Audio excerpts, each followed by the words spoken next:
मित्रों, आखिर अभिमन्यु को मारते समय कर्ण ने उससे क्या कहा था? कैसे 16 वर्ष के अभिमन्यु ने पूरी कौरव सेना में हाहाकार मचा दिया था और क्यों उसे मारने के लिए कौरवों को युद्ध के विरुद्ध जाना पड़ा था? इन सभी सवालों के जवाब जानेंगे हम आज के इस वीडियो में। तो चलिए शुरू करते हैं इस वीडियो को। जब जब महाभारत की बात आती है तो अभिमन्यु का नाम उन महान योद्धाओं में लिया जाता है जो चक्रव्यूह को भेदन की क्षमता रखते थे। वीर अभिमन्यु ने मात्र 16 साल की उम्र में ही कौरव सेना के अनेक महान योद्धाओं को पराजित किया था और भारी पराक्रम दिखाते हुए अंत में अभिमन्यु वीर गति को प्राप्त हो गए। लेकिन आज हम जानेंगे आखिर मरते हुए अभिमन्यु के कान में कर्ण ने क्या कहा और कैसे अभिमन्यु एक महान योद्धा कहलाया। ये बात थी महाभारत युद्ध के 13वें दिन की, जब द्रोणाचार्य ने चक्रव्यूह की रचना की। चक्रव्यूह इतना शक्तिशाली था कि जो भी योद्धा इसमें एक बार प्रवेश कर ले तो उसका निकलना लगभग असंभव था।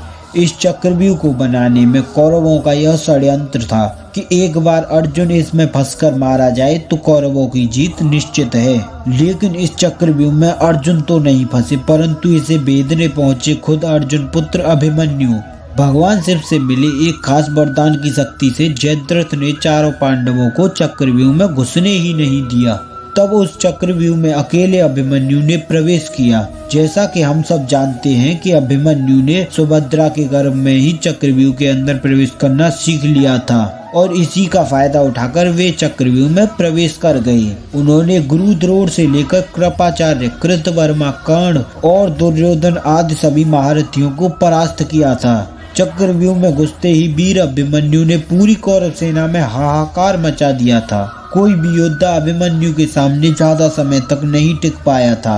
उन्होंने द्रोणाचार्य के धनुष को काट दिया था। देखते ही देखते कर्ण के ऊपर 8, कृतवर्मा के ऊपर 5 और शकुनी के 22 बाण मारे। जब दुर्योधन, दुशासन और कृपाचार्य ने अभिमन्यु को देखा तो उनकी हिम्मत नहीं हुई कि वह अभिमन्यु का सामना कर सकें। इसके बाद दुर्योधन के पुत्र लक्ष्मण और अभिमन्यु का युद्ध हुआ। तब अभिमन्यु ने एक ही तीर से लक्ष्मण का सर धड़ से अलग कर दिया। तब दुर्योधन अत्यंत क्रोधित हो गया और उसने कर्ण तथा सभी महारथियों से कहा कि आज सूर्यास्त से पहले हमें इस बालक को मारना होगा। अभिमन्यु ही अकेला ऐसा योद्धा था जिसने 8 से भी ज्यादा योद्धाओं को एक ही बार में हराया था। जब द्रोणाचार्य को इसका एहसास हुआ तब उन्होंने कर्ण से कहा कि इस बालक के धनुष को हमें छुड़ाना होगा। अगर इसके हाथों में धनुष रहा तो पूरी कौरव सेना का नाश हो जाएगा।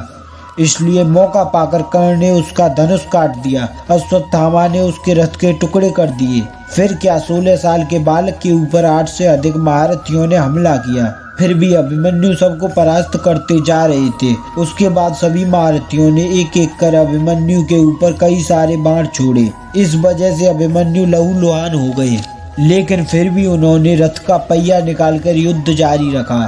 तब उसी क्षण कर्ण वहां पहुंचे। तब कर्ण ने अभिमन्यु को धराशायी कर दिया। कर्ण ने अभिमन्यु को गले से लगाकर कहा, हे वीर अभिमन्यु, विश्व के सर्वश्रेष्ठ धनुर्धर बनने की होड़ तो सिर्फ मुझ में और अर्जुन में थी, लेकिन तुम्हारा पराक्रम देखकर मैं भी चकित रह गया। तुमने ये सम्मान हमसे छीन लिया। अब दुनिया कहेगी कि इतने सारे महारथियों ने मिलकर एक अकेले बालक का वध कर दिया। अब तुम इस नरक रूपी संसार को छोड़कर हमेशा के लिए स्वर्ग चले जाओ पुत्र। और इतना कहकर कर्ण ने अभिमन्यु का वध कर दिया।